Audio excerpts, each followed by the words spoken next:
última pregunta antes de hacer el pase, dale. Totalmente. Quirós, hay novedades respecto de las escuelas, ¿no? Se tomó la decisión de desconectar por 3 días para volver después a la presencialidad. ¿Está eso garantizado desde una perspectiva sanitaria? Bueno, nosotros, como decíamos al principio, ¿no? Estamos intensificando las 3 pilares más fundamentales, que es la vacunación, el testeo y cortar la cadena de contagios para poder llegar a ese lunes en mejores condiciones, de manera que tenemos toda la expectativa de ese lunes volver a retomar la posición que teníamos antes de este corte. Recordad que este corte tomamos la decisión de acompañarlo por los objetivos que te contaba, no solamente cortar la cadena de contagios en la ciudad, sino también una estrategia nacional de hacer una misma acción en un país que tiene una epidemiología muy común en todo el territorio, ¿no? Antes de la transición le voy a dejar una pregunta picando, transición de segundos, no se me vaya ahí, por favor, y es, ¿ustedes volvieron para atrás con el tema de las clases presenciales y utilizaron como argumento, bueno, viene el feriado estos 3 días, quédate en casa mejor? Digo, porque el oficialismo dice, ¡ja! Teníamos razón, retrocedieron. No me conteste ahora, por favor, segundos.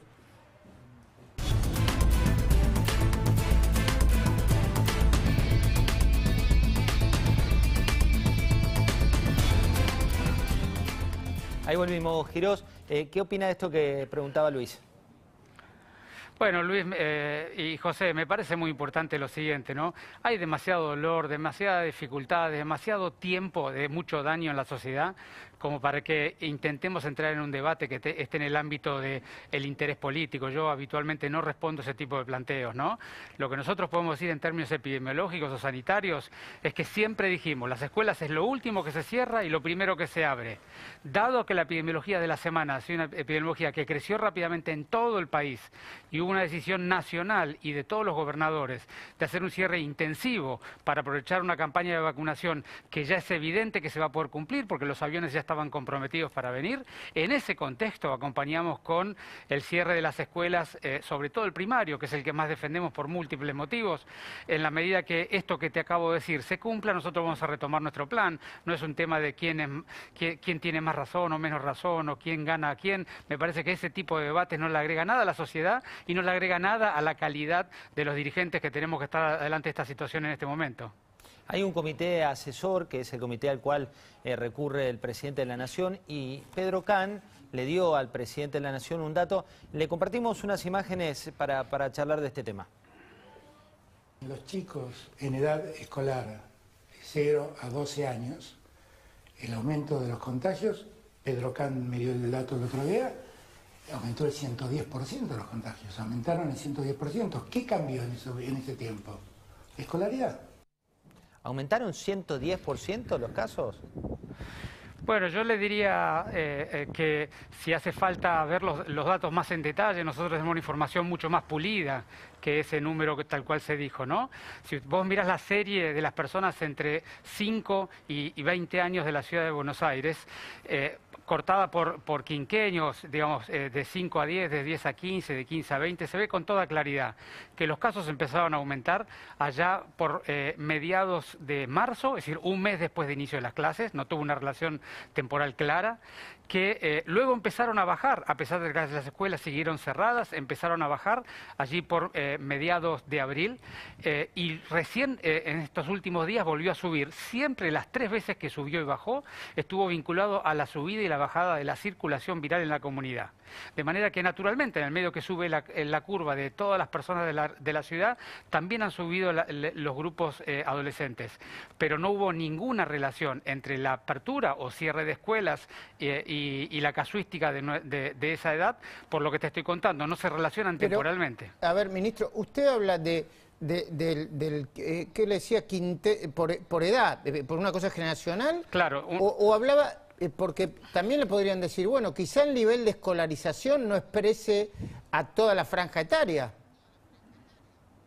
No, la escolarización en el primario es muy alta, Luis, en la ciudad de Buenos Aires, pero en todo caso, lo que yo estoy tratando de explicar es que lo que hemos visto en las investigaciones epidemiológicas de los niños que van a la escuela y se han enfermado, es que el 89% de los contagios ocurrieron en el contexto social.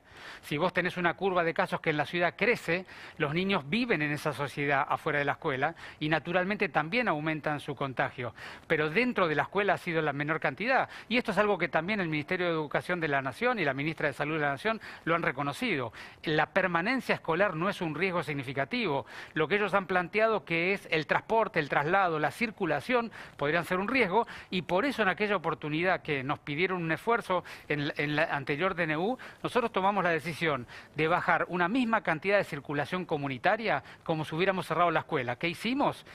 Disminuimos la construcción y disminuimos el trabajo en oficinas, prohibimos de los profesionales, abogados, arquitectos, contadores y demás. Esa cantidad de gente representaba la misma cantidad de niños que estaban en la escuela.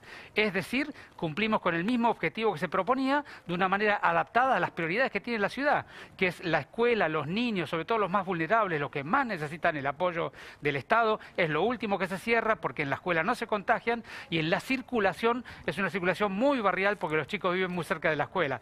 Este fue el diálogo, lo hemos explicado de todas las maneras, tenemos toda la información para mostrárselo a la ciudadanía, que es a quien primariamente le tenemos que dar explicaciones. Luis, ministro, hay un dato, es la tapa de La Nación de mañana, que tiene que ver con lo que está estudiando el gobierno nacional de cara al futuro.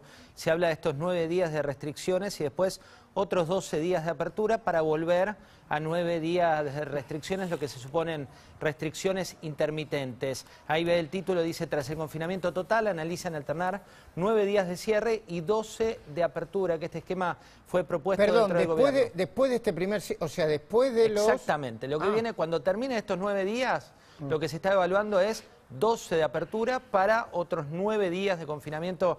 Tiene que ver con la etapa de mañana, le estamos anticipando la etapa del lunes. Bien. Con esa etapa del lunes, ¿usted cree que va a ser la estrategia que se va a tomar a nivel nacional, que debería tomarse esta restricción intermitente? Mira, yo te decía al principio, las restricciones que dañan a la ciudadanía en términos sociales, educativos, afectivos y económicos son el último instrumento que tenemos los gobiernos en esta pandemia. Si nosotros tenemos que ir a un modelo regular de ese tipo, significará que no hemos sido capaces de vacunar de manera apropiada, que no hemos sido capaces de intensificar el testeo y el aislamiento de manera apropiada, y que no hemos sido capaces de construir una ciudadanía que entiende que esta enfermedad se contagia puertas adentro cuando se junta con su familia, con sus amigos o con sus compañeros de trabajo en un lugar mal ventilado y se saca el barbijo lugares adentro. Entonces, si no logramos estas 3 primeras cosas, naturalmente podría ocurrir. Nosotros creemos que hay que apostar por las 3 primeras. Yo, ministro, si después, depende del tiempo que tenga José del Río, mandás vos como siempre, ¿no? Después quería ir por algunas restricciones propias de la ciudad y preguntarles, porque hay algunas pequeñas dudas todavía y quería que la audiencia y yo también sacarme algunas de esas dudas. Pero le quiero preguntar, lo oímos decir con José del Río recién conversando, están llegando más vacunas, los aviones están, mañana llegan más vacunas, empezamos a vacunar rápidamente. ¿Cuántas vacunas van a llegar, según usted tiene la información, para la ciudad y en qué ritmo, con qué velocidad las van a dar y qué franjas de prioridad de vacunación abarcan? Bueno, nosotros sabemos que están en los próximos 15 días, van a llegar 4 millones de vacunas de AstraZeneca del mecanismo argentino-mexicano. Sabemos que han llegado a una parte ayer, hoy, mañana nos están entregando, y otra parte el miércoles, hoy 200.000, 600.000 y pico el miércoles para completar 860.000 que vienen por el mecanismo de COVAX, y que hay un avión que está viniendo de 500.000 dosis de Sputnik, primer componente, y hay un segundo avión que ha ido a buscar una partida similar. Es decir, que solamente lo que te acabo de decir, hay casi 6 millones de vacunas en los próximos 10 a 15 días. De esos 6 millones a nosotros nos corresponde el 7%. Así que alrededor de 400.000 vacunas son las que vamos a recibir. Y nosotros podemos aplicar un poco más de 35.000 vacunas por día. Eso significa que nosotros en 10 a 12 días podemos completar la vacunación y eso significaría con 400.000 vacunas es prácticamente haber vacunado a todos los grupos de riesgo de la ciudad con al menos una dosis. Y te doy los números que me preguntabas. Nosotros al día de hoy hemos aplicado más de 1 millón de vacunas, 1.010.000 vacunas. De ese millón, ¿Qué porcentaje de todas las vacunas que tienen? El 99,9%, nosotros no tenemos vacunas. Luis, vos hablaste en algún momento de la problemática de la vacunación. En la ciudad de Buenos Aires esa no es una problemática. Nosotros, así como llegan las vacunas, en los siguientes 5 días las aplicamos. Tenemos la totalidad de las vacunas aplicadas. Estamos ahora esperando justamente la entrega de mañana. Perdón, José, pero se me encadena la respuesta con yo tengo más de 60, me vacuné, me tocaba. Fui a un centro de vacunación de la ciudad, lo conté, a la Usina del Arte. La disposición es muy bien, todo correctamente. Se lo hago en forma de pregunta, para no... Así como nosotros decimos, todos nosotros, yo lo digo, che, no me peguen el cartelito de Suteba, en los vacunatorios, no sé si son vacunatorios que funcionan. Hay cartelitos que dicen gobierno de la ciudad y son amarillos. Vacunates. Hay un cartelito que tiene una invitación muy sutil y formal para sacarse una foto en ese cartelito. En el mundo, todos los gobiernos funcionan así, todas las ciudades autónomas, no sé, en el DF, en New York, dice New York te vacuna, vacunate, o hay ahí algo medio gris entre la vacuna y querer pegarse políticamente con la vacuna. Me da la sensación de que estás yendo un poquito más lejos, ¿no, Luis? Porque naturalmente que diga gobierno de la ciudad es el gobierno de la ciudad el que está vacunando, ¿no? El color es el color símbolo de la ciudad hace mucho tiempo y vacunate es una foto típica que se han hecho en muchos lugares del mundo porque estimula las campañas de vacunación, ¿no? Pero te tomo el comentario y lo respeto. La vacuna es nuestro derecho, ¿no? Ni es del gobierno de la ciudad, ni del gobierno de la provincia, ni del gobierno nacional, ni de nadie, ¿no? ¿Estamos de acuerdo? Por supuesto que sí, obviamente, pero es el gobierno el que la está aplicando, por eso que diga gobierno de la ciudad es la simbología del lugar donde estás, pero te tomo el comentario, es válido, no quisiera generar una polémica al respecto. Ministro, algunos otros temas que también afectan hoy por hoy a la gente que nos preguntamos todos, una tiene que ver con cuán saturado está el sistema de salud en la ciudad, cuántas camas hay disponibles, qué pasa con este dato que surgió en las últimas horas que dice que hay mayor cantidad de fallecidos jóvenes. ¿Es esto cierto o no? No, ese dato no emerge de los datos de la ciudad de Buenos Aires, ¿eh? Y vamos a aclarar un poquitito esto. Nosotros hemos tenido una cantidad de fallecidos por mes, desde el mes de marzo del año pasado hasta el mes de abril de este año, que es el mes cerrado. Hemos tenido una cantidad de fallecidos por mes que ha sido máxima en los meses de agosto, julio y agosto del año pasado, el número de cantidad de personas que han fallecido por mes.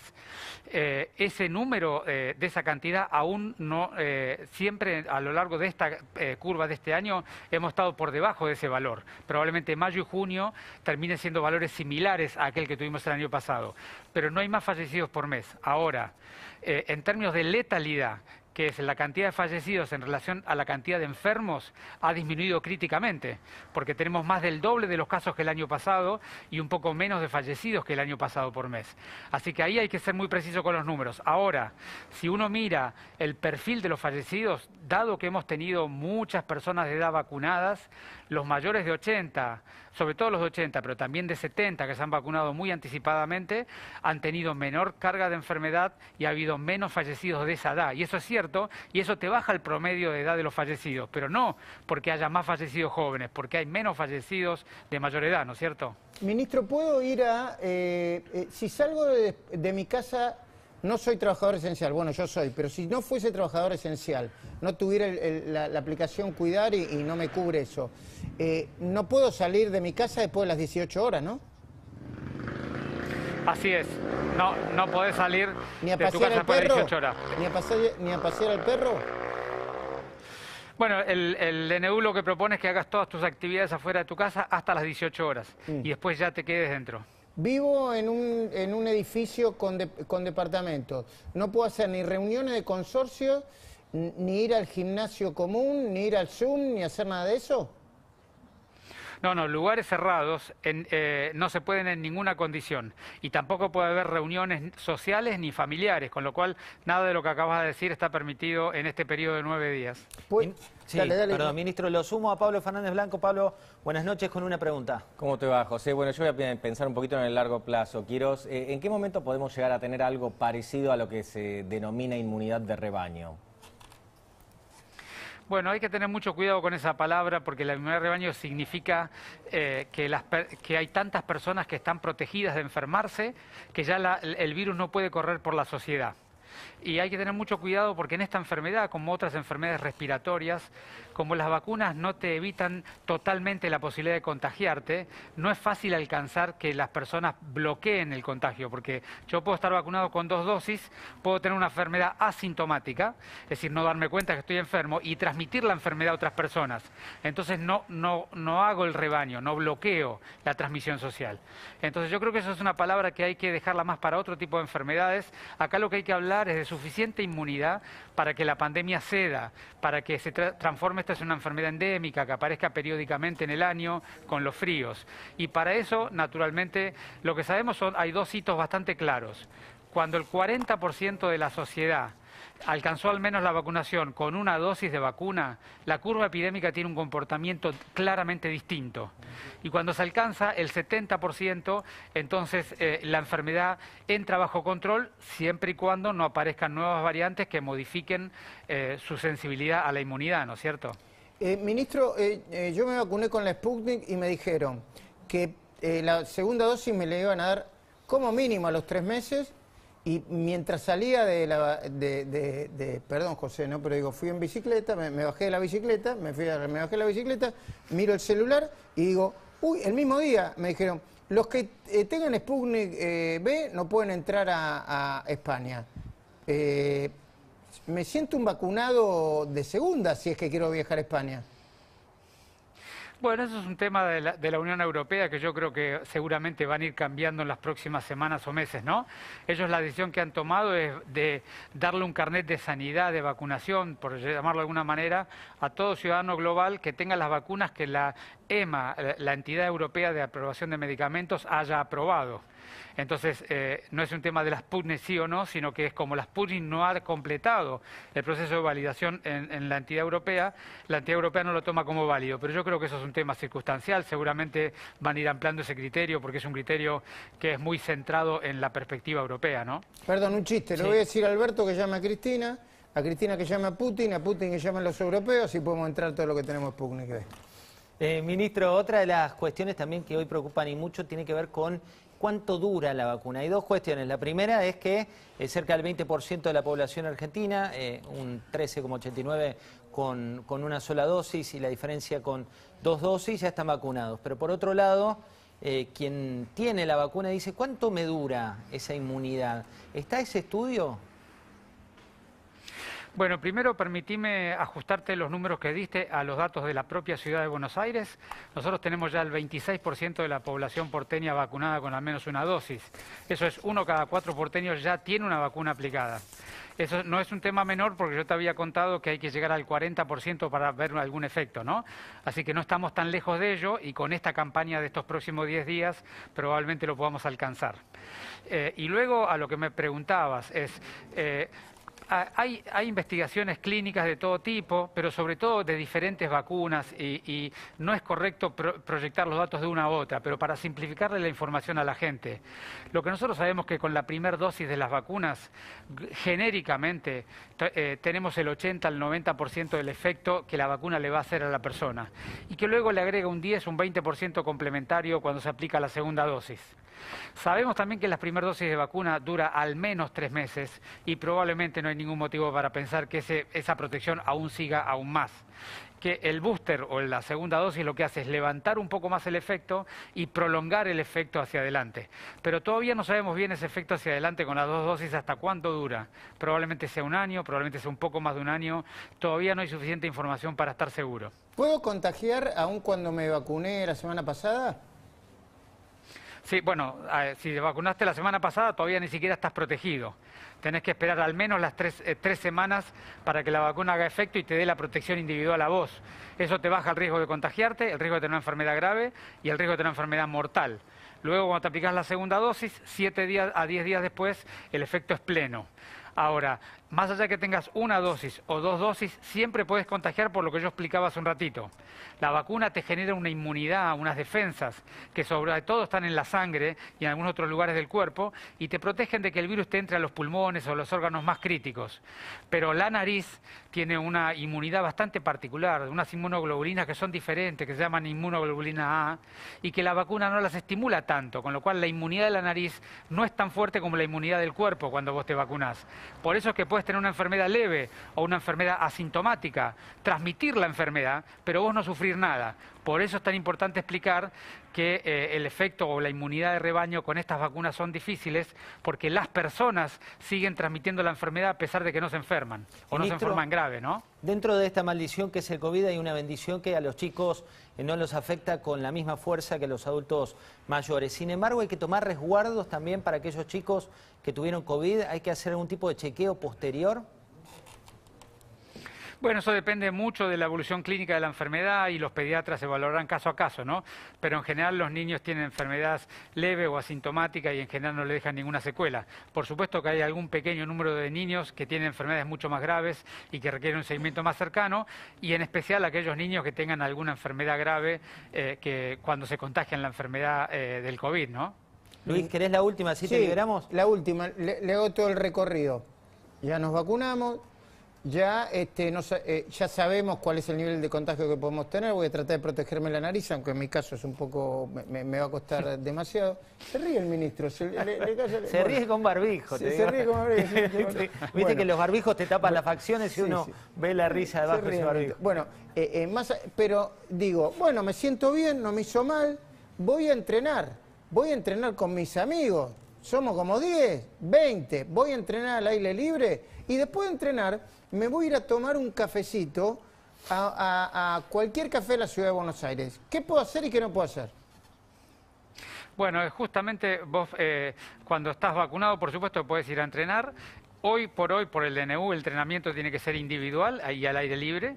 Luego, cuando disminuyan las restricciones de la individualidad al aire libre, podrás hacerlo en un grupo, pero es muy importante que no hagas lo último que dijiste, ¿no? Meterte en algún lugar cerrado y menos después de entrenar donde las personas están ventilando más fuerte y sacan mucho más aire, con mucho más contaminación, si es que alguno está enfermo. Acá con esta enfermedad es bastante fácil. Hemos estado discutiendo los runners, los bares, las escuelas, la educación de los niños, diferentes alternativas. Pero la realidad es que la mayoría de los contagios de esta enfermedad ocurren con personas que hacen una reunión social, familiar o laboral en un lugar cerrado, mal ventilado y que no hay tapaboca. Eso es lo que hay que evitar. No hay que estar en lugares cerrados, pequeños, mal ventilados, con nadie que no sea un conviviente. Y si tenemos que estar, abrimos la puerta, abrimos la ventana y nos ponemos el barbijo y tomamos la mayor distancia posible. Ese solo mecanismo evitaría un montón de daño de las medidas de gobierno que se toman y sobre todo haría que las personas se contagien mucho menos. Muchísimas gracias, Luis, por haberte quedado. Gracias, José. Ministro, hay otros datos también que están dando vuelta y otras declaraciones. Quiero compartir con usted una puntualmente del presidente Alberto Fernández sobre esta estrategia del martillazo, que es la que se aplica por 9 días. Comparto con usted y le pregunto. Este golpe es lo que en la experiencia europea lo llaman el martillazo, que lo que hace te permite barajar y dar de vuelta, te permite ganar tiempo, te permite bajar el número de contagios y te permite ganar tiempo en la administración de la salud, en la atención de los contagios. Todo esto te permite. Hablábamos del martillazo, como la teoría, como la llaman en Europa. En Europa funcionó. ¿Es así? Bueno, vos sabés, José, que en cada país han tomado estrategias sutilmente diferentes, ¿no? Esta es una enfermedad que depende tanto del comportamiento social y de cada uno de nosotros, que es muy difícil comparar las intervenciones en diferentes sociedades y culturas y momentos del año, ¿no? Esa estrategia del martillazo y la danza es una hipótesis que ha propuesto un ingeniero español muy prestigioso y que ha sido bastante reconocido en muchos lugares del mundo. La verdad es que es una alternativa. Yo lo que creo que a esta altura esa era una estrategia muy apropiada al momento de que no existían las vacunas. Yo creo que en este momento y después de un año y varios meses de conocimiento de esta enfermedad, la mejor estrategia es que cada ciudadano tome la voluntad, la decisión de cuidarse cada día, evitando los lugares cerrados por un lado, que el gobierno intensifique rastreo y testeo cada día más y que avancemos rápidamente con la campaña de vacunación. Si nosotros hacemos estas tres cosas, no hay ninguna necesidad de darle martillazo a nadie, la curva se va a mantener bajo control a pesar del invierno, porque lo que hace el invierno es llevarnos adentro. Entonces, si no entramos a los lugares cerrados con otras personas que no convivimos, no va a hacer falta generar más daño, porque cada una de esas medidas naturalmente le genera daños a la gente. Pablo. Esta semana, ministro, van a llegar muchas vacunas juntas, cosa que es toda una rareza para la Argentina. ¿Cree que este es el principio de algo mejor para el país o después vamos a volver a caer en un bache, como están dadas las cosas a nivel mundial en términos del suministro de la vacuna? A mí me parece que tanto como AstraZeneca como el Fondo Ruso de Inversión han logrado ya poner varias fábricas en producción, han hecho los controles de calidad, la aprobación de los procesos de calidad de las fábricas y están empezando a entrar a régimen.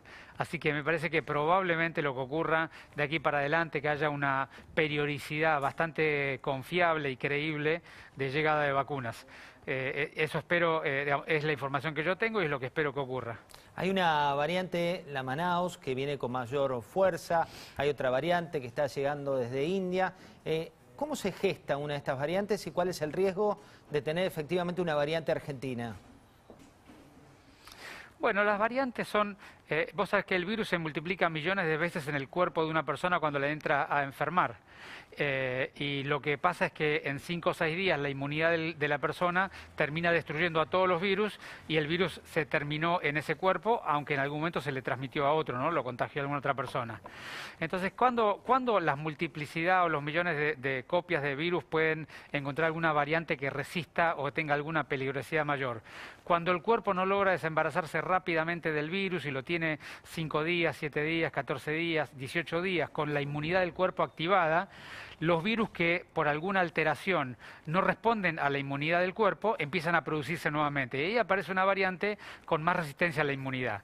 Eso típicamente ocurre en personas que tienen esta enfermedad con inmunocompromiso. Por supuesto que en miles y miles de enfermos puede ocurrir la desgracia de que aparezca esta variante y que se le pase a otra persona. Entonces las variantes tienen que ver con esto, con la posibilidad del virus de alguna manera, de sobrevivir a una infección y sobrepasarse a otro lugar. Por supuesto que puede ocurrir en cualquier país que tenga mucha circulación viral y que enferme muchas personas, así que tanto como ha aparecido variantes brasileras, inglesas, indias, sudafricanas, podría aparecer Argentina o cualquier otro país del mundo, eso es absolutamente entendible. Ministro, el jefe de gabinete de la ciudad fue COVID positivo, lo anunció y hay parte del gabinete también aislado preventivamente. ¿Cómo está de salud? No, yo estoy muy bien. Digamos, todo lo que han sido contactos estrechos del jefe de gabinete están aislados y todos los demás estamos muy precavidos, cuidándonos permanentemente y testeándonos con frecuencia para estar seguros de que dentro del conjunto estemos todos bien, ¿no? Pablo. Quirós, ¿es descabellado pensar que tendríamos que tener nuestro vacunatorio, es decir, en el calendario de vacunación, en realidad una vacuna contra el COVID por los próximos años? No, más que descabellado, es muy probable que así ocurra. Veremos qué tipo de vacunas, probablemente las vacunas que vengan más adelante ya no serán estas vacunas que estamos aplicando ahora, probablemente sean vacunas que tengan combinaciones de este COVID, de este virus, de este coronavirus, con diferentes variantes para poder atacar los diferentes tipos de virus que pudieran estar circulando y seguramente eso se va a venir o se va a volver algo periódico año a año. Veremos si la vacunación es necesaria hacerlo una vez al año, si es cada año y medio, si es cada 2 años. Eso depende mucho de qué es lo que pase con la inmunidad en el mediano y el largo y sobre todo qué pase con las variantes, ¿no? Así como la vacuna de la gripe todos los años es diferente porque el virus va mutando y hay que cambiar la vacuna, probablemente con este virus pase algo muy parecido. La vacunación contra la gripe, que es digamos, otra vacuna habitual en estos tiempos, ¿usted recomienda que hay que dársela, digo, para aquellos que todavía no tienen la vacuna contra el COVID, más allá del lapso que hay que esperar entre una y otra? Sí, por supuesto, es muy importante vacunarse contra la gripe este año para evitar síntomas similares que uno no sepa bien qué enfermedad tiene y además porque la vacuna de la gripe baja la mortalidad, ¿no? y la enfermedad. Pero hay que ser muy prudente con no aplicársela cuando esté a punto de estén en los grupos que están por venir para vacunarse, porque es una pena demorar la vacuna del COVID a la espera de los 15 días de diferencia que tiene que haber. Así que hay que elegir bien el espacio, el momento, pero decididamente sí. En general nosotros recomendamos primero garantizarse al menos una primera vacuna de COVID, luego hacérsela de la gripe y esperar la segunda vacuna. Ministro Quirós, muchas gracias por la deferencia de atendernos. Sabemos que está trabajando muchísimo por estos días, así que doblemente gracias. Por favor, ha sido un gusto estar con ustedes, José. Muchas gracias por la invitación. Era el ministro Fernán Quirós y ahora nos vamos a conectar con la exgobernadora de la provincia de Buenos Aires, María Eugenia Vidal. Buenas noches. Aquí José del Río y Pablo Fernández Blanco la saludan. ¿Qué tal? ¿Cómo estás, José? ¿Cómo estás, Pablo? Buenas noches. Bueno, ¿cómo está llevando este periodo de restricción, de confinamiento más extremo y por otro lado esta situación que estamos viviendo a nivel global? ¿Cómo le pega directamente en este contexto? Bueno, yo estoy en mi casa con mi familia, así estuve todo el fin de semana y preocupada, más allá de mí, muy preocupada, porque creo que esta restricción, este encierro, nos toma mucho más agotados a todos, especialmente